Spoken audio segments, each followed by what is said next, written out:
Online कक्षा में आपका पुनः स्वागत है। आज अपने हिंदी साहित्य के इतिहास की बात करते हैं। बीए प्रथम वर्ष के लिए हिंदी साहित्य का इतिहास यूँ तीनों कक्षाओं के लिए महत्वपूर्ण है, लेकिन अपने दो ही काल की बात करेंगे मुख्य रूप से। हिंदी साहित्य का इतिहास।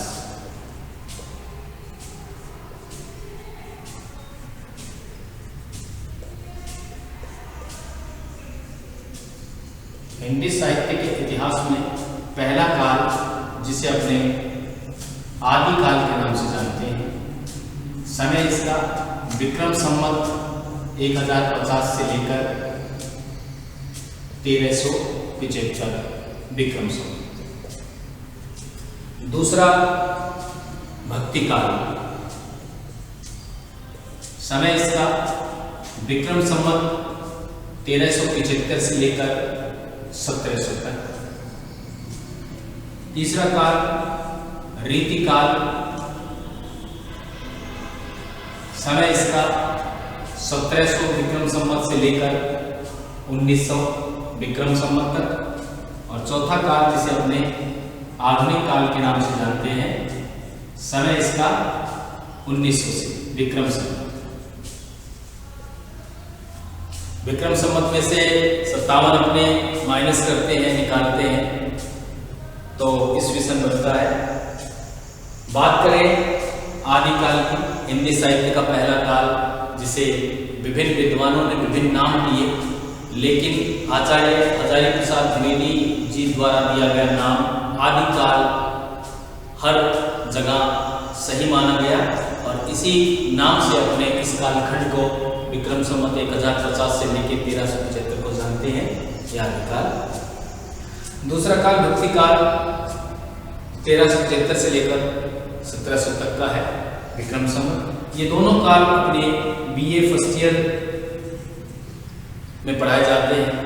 इसी काल के कवियों की कविताएं लगती हैं और इसी काल के का प्रवृत्तियाँ, इसी काल की प्रस्तुतियों के बारे में अपने चर्चा करते हैं कक्षा के दौरान। इसी तरह के प्रश्न आपको बड़े प्रश्नों में, छोटे प्रश्नों में मिलते हैं।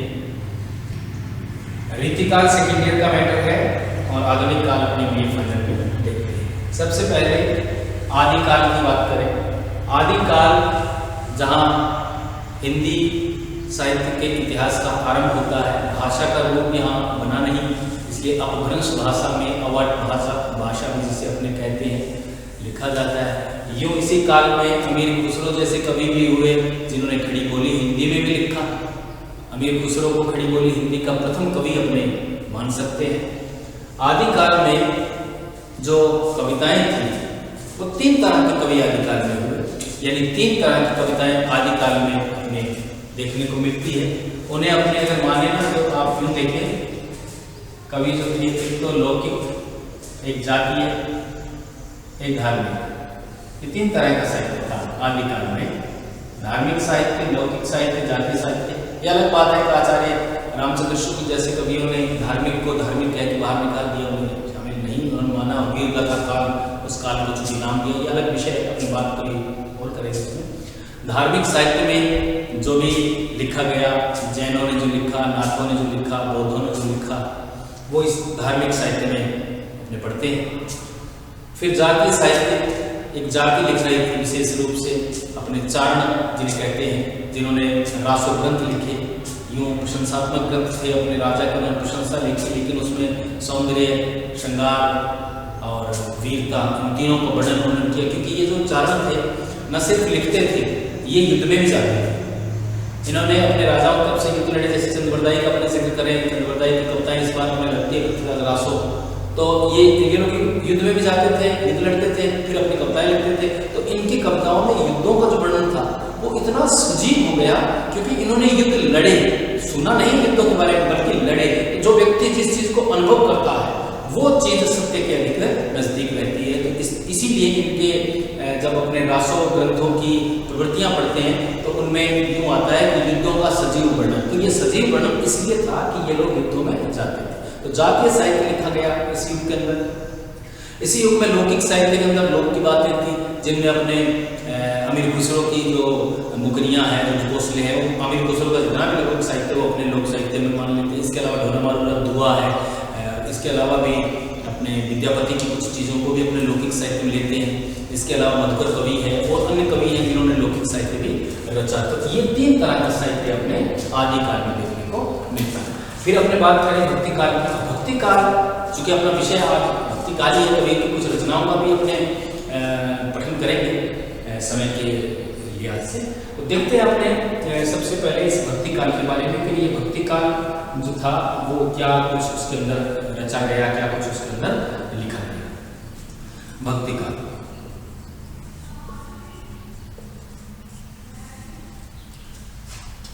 समय इसका विक्रम संवत 1375 से लेकर 1700 प्रवृत्ति के आधार पर बना हुआ युग, यानी इन 200 सालों की अवधि के अंदर जो भी लिखा गया वो सारा का सारा भक्ति से मुताल्लिक लिखा गया। निर्गुण और सगुण इन दोनों को आधार बनाकर लिखने वाले जो संत थे, लिखने वाले जो भक्त थे, वो इस युग में उत्पन्न हुए। हिंदी साहित्य का श्रेष्ठ युग इसे कहा जाता है, स्वर्ण युग हिंदी साहित्य का भक्ति काल को कहा जाता है, क्योंकि भक्ति काल में जो भी रचा गया वो किसी व्यक्ति के मानसिक उत्थान के लिए बड़ा अच्छा साहित्य लिखा गया।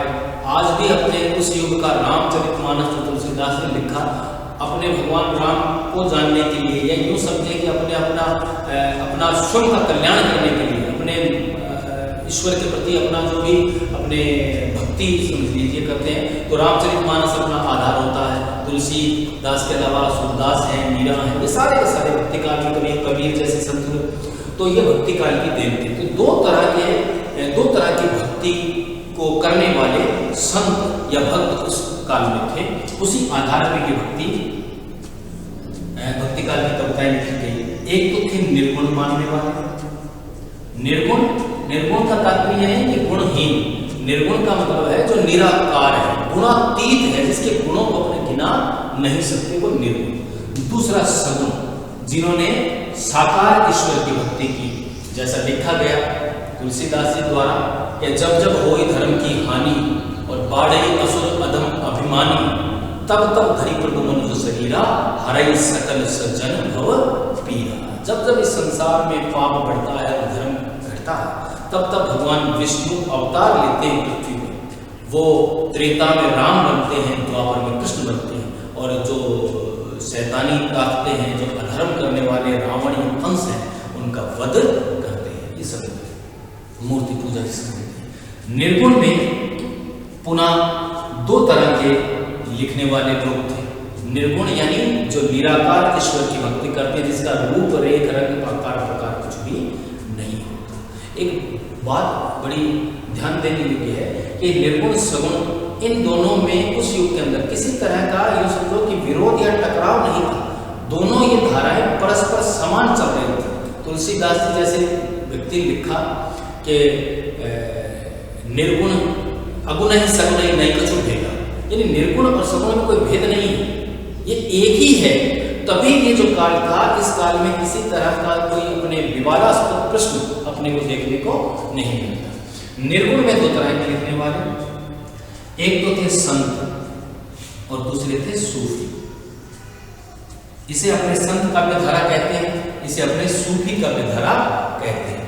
इसको अपने ज्ञानाश्रय शाखा कहते हैं संत वाली को, और सूफियों वाले को अपने प्रेमाश्रय शाखा कहते हैं। राम कुमार वर्मा द्वारा और अन्य कवियों के अन्य जो आलोचक समीक्षक हैं, उन्होंने ये नाम दे रखे हैं, संत काव्य और सूफी काव्य, ज्ञानाश्रय और प्रेमाश्रय। ज्ञानाश्रय वाले ये कहते हैं, संत ये कहते हैं कि ईश्वर तक पहुंचने का जो माध्यम है वो ज्ञान है। ज्ञान के जरिए ही अपने ईश्वर को प्राप्त कर सकते हैं या अपना कल्याण, अपनी शुद्धि कर सकते हैं। कबीर इसके प्रतिनिधि संत है, ज्ञानाश्रय शाखा के कबीरदास प्रतिनिधि। निर्गुण संत काव्यधारा जिसे ज्ञानाश्रय शाखा कहते हैं, कबीरदास इसके प्रतिनिधि कवि हैं, और सूफी काव्यधारा जिसके मलिक मोहम्मद जायसी प्रतिनिधि कवि हैं, जिन्होंने पद्मावत की रचना की थी। तुलसीदास का जो रचना संसार है वो उनके शिष्य धर्मदास ने बीजक में रखा। बीजक जिसमें साखी शब्द रमे ने ये उसके अंदर बीजक में धर्मदास जी ने इसका संग्रह किया। समझ गए आप? यहाँ पर निर्गुण, संत, सूफी, ज्ञानाश्रय, प्रेमाश्रय, कबीर और इधर जायसी। संत वाले ये कहते हैं कि ईश्वर तक पहुंचने का माध्यम ज्ञान है, और वो ज्ञान आपको किसके माध्यम से प्राप्त होता है? गुरु के माध्यम से अपने को प्राप्त होता है। गुरु भी आपका खरा होना चाहिए, गुरु आपका सही अर्थों में जानने वाला होना चाहिए। अन्यथा कबीर ने जैसा लिखा वैसा होता है कि जहाँ का गुरु भी अंधला और चेला खरा निरंद, जहाँ का गुरु भी अंधला चेला खरा निरंद, अंधा अंधा ठेलिया दोनों को है ना। तो गुरु की महत्ता का प्रतिपादन इन्होंने किया संतों ने। इन्होंने गुरु ही के बारे में अधिक लिखा। बाहरी आडंबर दिखावे से बिल्कुल इनको नफरत थी, और भाषा इनकी जो थी वो सधुकड़ी भाषा इन्हें अपने कह सकते हैं। संतों की भाषा सधुकड़ी या मतलब पंचमेल खिचड़ी भाषा में से कई लोग बोल देते हैं, क्योंकि संत है। संत बहता दरिया और रमता जोगी, पानी बहता रहता है तो स्वच्छ रहता है, और संत जो एक स्थान पर ठहर गया वो संत नहीं है। संत तो वही है जो घूमता रहेगा, वो विभिन्न लोगों के संपर्क में आएगा, विभिन्न भाषाओं के संपर्क में आएगा। तो इसी वजह से उसकी भाषा में विभिन्न शब्द आ जाते हैं, विभिन्न भाषाओं के। अब कबीरदास की भाषा के अंदर राजस्थानी है, कहीं ब्रज है, कहीं खड़ी है, कहीं संस्कृत, कुछ मतलब मिली जुली भाषा जिसे अपने कह सकते हैं। सूफियों की भाषा अवधी थी। सूफियों ने जो भी लिखा वो अवधी भाषा में लिखा, और उसी तरह से दोहा चौपाई शैली के अंदर, कड़वक शैली के अंदर इन्होंने लिखा था सूफियों ने। ये है अपना निर्गुण। समझ में आ गया आपको बात? अब है सगुण।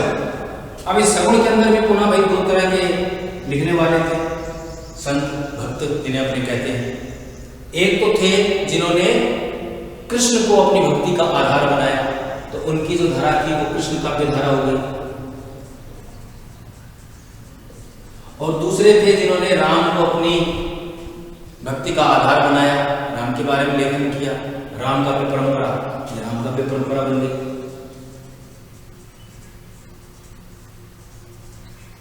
ये कृष्ण भक्ति धारा, ये राम भक्ति धारा, ये होगी। इसमें कृष्ण काव्य धारा में लिखने वाले में महत्वपूर्ण अपने प्रतिनिधि की बात करते हैं। प्रतिनिधि कवि इसके अंदर कौन हो गए आप जानते हैं? सूरदास बाबा हो गए, और यहाँ तुलसी बाबा हो गए, राम काव्य।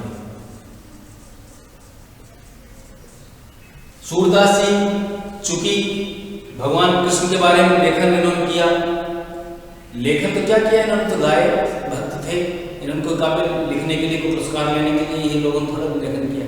इन्होंने तो स्वांत सुखाए, और स्वांत सुखाए के अंदर भी लोक कल्याण की भावना जो थी प्रधान थी। तुलसीदास जी गाते थे गौ घाट पर, तो इन्हें इनके गुरु मिल गए बाबा। तो उन्होंने गुरुजी ने कहा कि तुम सूरा होके, वल्लभाचार्य जी तुम सूरा होके तो क्यों जिज्ञासा का है, भगवान से मित्रता कर ले, दोस्ती कर ले भगवान से, और प्रेम और भक्ति पद गा दो। ये रोना धोना नहीं, दीनता नहीं, तो सखा भाव की भक्ति तुलसीदास सूरदास जी की हो। ये सखा भाव था, भगवान श्री कृष्ण को अपना मित्र मानते, उसी मित्रता के लिए उन्होंने लिखा जो भी लेखन करके।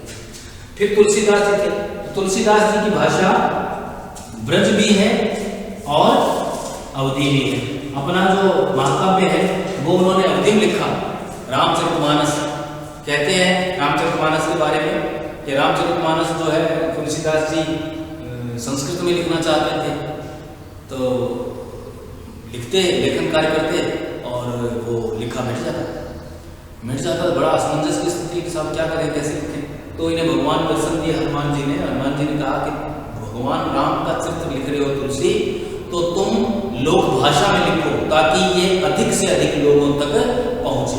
तो ऐसा ही तुलसीदास जी ने किया फिर, और अवधि में अपना रामचरितमानस लिखा।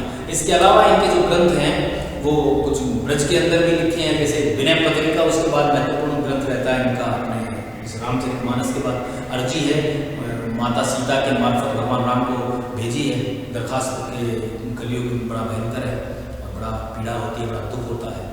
तो उसमें खुद ही निवारण, जो कलयुग से पीड़ित अपने जैसे लोग हैं उनको खुद ही तरीका बताया कलयुग से बचने का। ये कलयुग केवल नाम बधारा और सुमिर सुमिर नर उतरे पारा। कलयुग में क्या है, सिर्फ राम के तुलसी को रखो आप और कभी कुछ नहीं कर सकता। ये था सूरदास जी, ये थे तुलसीदास जी, ये राम काव्य परंपरा है। सूरदास बाबा ने जो ग्रंथ लिखे उनमें सूर सागर, सूर सारावली, साहित्य लहरी ये इन्होंने लिखे। अपने सूरदास जी ने भाषा प्रजीन की और उधर तुलसीदास जी ने रामचरितमानस के अलावा विनय पत्रिका लिखा और पार्वती मंगल, जानकी मंगल, रामलला, नैचू और खूब उन्होंने ग्रंथ लिखे। 12 उनके जो प्रमाणित ग्रंथ हैं जो तुलसीदास जी के माने जाते हैं। तो ये भक्ति काल का खाका है, ये आप इतना ध्यान रखें। और आप एमए तक की पढ़ाई के अंदर जब भक्ति काल अपने लगता है, क्योंकि ये काल तो लगना ही लगना है, हिंदी साहित्य का इतिहास तो लगना ही होता है, तो उसमें आपके ये सारा काम आने वाली चीजें हैं। निर्गुण और सगुण, संत काव्य, सूफी काव्य, ये उनके प्रतिनिधि कवि मैंने आपको लिख के बताए, मलिक मोहम्मद जायसी, कबीरदास, सूरदास, तुलसीदास। इसके अलावा आप ब्रज भाषा में सगुण के अंदर सूरदास के अलावा भी विभिन्न, जैसे अपने मीरा वगैरह की बात करें सबकी, तो ये इसमें कृष्ण भक्ति के कवि हो गए, उधर अपने राम भक्ति में भी विभिन्न कवि हो गए। लेकिन अपने बात प्रतिनिधि कवियों के, ये उनके प्रतिनिधि कवि, ये अपना भक्ति काल है। आज अपने भक्ति काल के इन्हीं कवि अपने कबीरदास की बात करेंगे। कबीरदास जिन्होंने यूं समझो कि कबीर को हजारी प्रसाद द्विवेदी के भाषा का डिक्टेटर कहा, भाषा का तानाशाह, यानी ऐसा व्यक्ति जो भाषा के ऊपर तानाशाही अपनी करता है।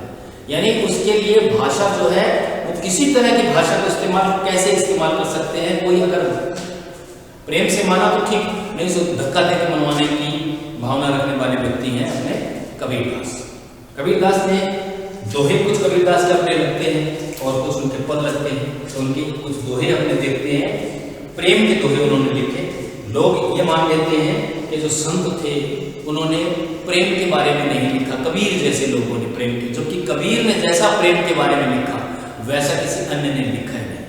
कबीर तो प्रेम के बारे में यूं लिखते हैं कि प्रेम जो है सरल नहीं है, प्रेम कठिन कार्य है, दुस्साध्य कार्य है। कबीर लिखते हैं कि ये तो घर है प्रेम का और खाला का घर ना है, शीश उतारे भून धरे सो बैठे घर में।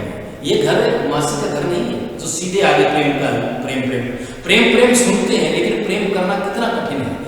कबीर ने जैसा आपने को बताया कि ये तो घर है प्रेम का, खाला का घर है, शीश उतारे। जो व्यक्ति शीश को उतार कर पृथ्वी पर रखने की क्षमता रखता है वो इस प्रेम रूपी घर के अंदर प्रवेश कर सकता है, अन्य कोई प्रेम रूपी घर के अंदर प्रवेश कर नहीं सकता। शीश उतारने का मतलब है जिसने अपने अहंकार को मार दिया, अपने अहम भाव को जिसने मार दिया वो प्रेम कर सकता है। प्रेम में तो समर्पण होता है, प्रेम में तो त्याग होता है। त्याग समर्पण अपने करते नहीं, जितना प्रेम दिया उतना चाह लिया, तो ये तो व्यापार हो गया ना। कबीर इसके खिलाफ थे। कबीर तो प्रत्येक रूढ़ी के खिलाफ है, प्रत्येक जो गलत आचरण है वो चाहे हिंदुओं का है चाहे मुसलमानों का है, कबीर उसके खिलाफ है। कबीर तो लिखते हैं कि हम तो एक एक कर जाए, दो कहे तो ही को दो जग जिन नहीं पहचाना। हमने तो ईश्वर को एक ही जाना है कि ईश्वर क्या है, एक है। राम कहो चाहे रहीम कहो, वो तो एक है। हम तो एक एक कर जाना और दो ही कहे फिर ही को दो जग। जो दो कहता है वो नरक में जाएगा, दो ही कहे तो ही को दो जग उन नहीं, पर उसने पहचाना ही नहीं ईश्वर को। वो बांटता है ईश्वर को, जो बांटता है ईश्वर को वो ईश्वर को जानता नहीं है। कबीर ने गुरु की महत्ता का सबसे अधिक प्रतिपादन कबीर ने किया है। कबीर क्या लिखते हैं कि ये तन विष की बेलरी और गुरु अमृत की खान। ये तन विष की बेलरी, जहर से भरा हुआ शरीर है, विषय वासनाओं का जहर से। इस विषय वासनाओं का जहर मारेगा कौन? गुरु मारेगा।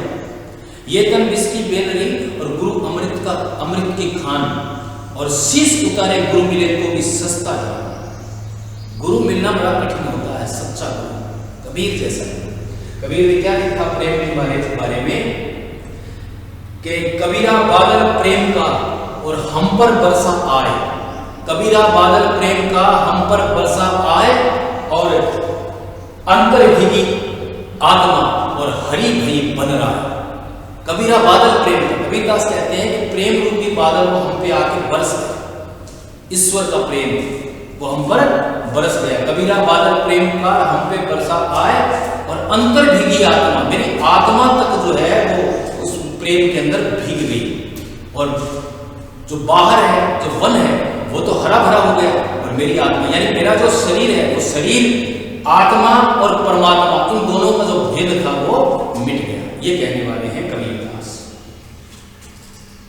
एक तो पद अपने और पढ़ लेते हैं अभी अपनी कक्षा के अंदर। कबीर जैसा लिखते हैं, कबीर ने वही लिखा जो दोहा बड़ा प्रसिद्ध कबीर का कि कबीर लिखते हैं कि पोथी पढ़ पढ़ जग मुआ और पंडित भयान कोय। पोथी पढ़ पढ़ जग मुआ, पोथी पढ़ पढ़ के संसार मर गया, किताबें पढ़े। पोथी पढ़ पढ़ जग मुआ, पंडित भयान कोय। किताब में ज्ञान थोड़ी है, किताब के अंदर लिखी चीज को अगर आपने आत्मसात कर लिया, अपनी आत्मा को पढ़ा तो बहुत, जैसे अपने उदाहरण होता है कि जब गुरु द्रोणाचार्य के पास पढ़ रहे हैं पांडव और सब पढ़ रहे हैं, तो उन्होंने लिख के दिया कि साहब आप इस सबक को याद करके आए थे। सबक था कि सदा सत्य बोलो। अब दूसरे दिन सब बच्चों ने पढ़ लिया, तैयार। युधिष्ठिर ने कहा साहब मैंने तो, मुझे तो याद नहीं हुआ। तो गुरुजी ने कहा ठीक है कल करना। तो कल फिर आया, साहब मेरे को फिर भी याद नहीं हुआ। तो उन्होंने कहा यार तुम जानते भी नहीं क्या। तो उन्होंने कहा जिस चीज को मैं अपने अंदर उतार कर लूँ उसे मैं पढ़ना ना पढ़ना तो बेकार है। सदा सत्य बोलो। मैं जब अपने आप को कस लूंगा इस बात के ऊपर कि मैं सत्य बोल सकता हूँ किसी की परिस्थिति के अंदर, तब मैं इस बात को मानूंगा कि मैंने पढ़ लिया, मुझे याद है। तो वही बात कबीरदास कहते हैं कि पोथी पढ़ पढ़ जग मुआ और पंडित भयान कोय। ज्ञानी नहीं हुआ, किताबें तो बहुत पढ़ी लोगों ने। पोथी पढ़ पढ़ जग मुआ पंडित भयान कोय, ढाई आखिर प्रेम का पढ़े सो पंडित। जो प्रेम को जान लेता है वही ज्ञान को जान लेता है। प्रेम महत्वपूर्ण होता है। यानी अपने तुलसीदास बाबा ने लिखा कि दया धर्म का मूल है और पाप मूल अभिमान। तुलसी दया ने छोड़िए जब लग में प्राण। दया रूपी तत्व, ये प्रेम हमें दया सिखाता है। जो व्यक्ति प्रेमिल होता है वो प्रत्येक के लिए प्रेमिल होता है, उसके लिए नफरत जैसा कोई तत्व ही नहीं होता, क्योंकि उसके भीतर तो प्रेम है। और ये ईश्वर रूपी प्रेम जिसके भीतर उतर गया गहराई तक, उसे फिर कभी किसी से नफरत या घृणा या द्वेष हो नहीं सकता। आगे कहते हैं कबीर कि प्रेम न खेती नीपजे और प्रेम न हाट बिकाए। प्रेम न खेती नीपजे, प्रेम न हाट बिकाए। राजा प्रजा जिस ऊंचे सिर दे सो ले जाए। राजा और प्रजा जिसको भी ये पसंद है ना प्रेम, वो ले जा सकता है, लेकिन उसके लिए सिर देना पड़ता है, अपने अहंकार को त्यागना पड़ता है, तब जाके प्रेम होता है, अन्यथा प्रेम होता नहीं है। दोहा है जिसमें एक लोक प्रसिद्ध बात कह के नीचे उसी से मिलती जुलती बात कही, तो अपने ये अलंकार इसके अंदर उदाहरण अलंकार हो जाता है। आगे क्या लिखते हैं कि जल हर बसे कमोदनी। कमल कुल का एक पुष्प होता है कमोदनी, कि जल हर बसे कमोदनी चंदा बसे आकाश। कितनी दूरी है दोनों, जल में और वहां नभ में। जल में बसे कमोदनी, चंदा बसे आकाश। लेकिन चंद्रमा के उदय होने पे कमोदनी खिलती नहीं, खिलती वो। इसी को कहते हैं प्रेम। दूरी मायने रखती नहीं प्रेम में, कि जल हर बसे कमोदनी, चंदा बसे आकाश। जो जाही को भावता सो ताही के पास। जो जिसे अच्छा लगता है वो उसी के इंतजार में रहता है ना। भंवरा जो है काट को पुत्र देता है, लेकिन कमल की पंखुड़ियों में कैद रह जाता है, उसको पुत्रता नहीं, क्योंकि उसे उससे प्रेम है। आज अपने कबीर के दोहे पढ़े, कुछ दोहे अपने कल पढ़ेंगे, कुछ पद पढ़ेंगे। आप बराबर ऑनलाइन क्लासेस में आते रहें। आप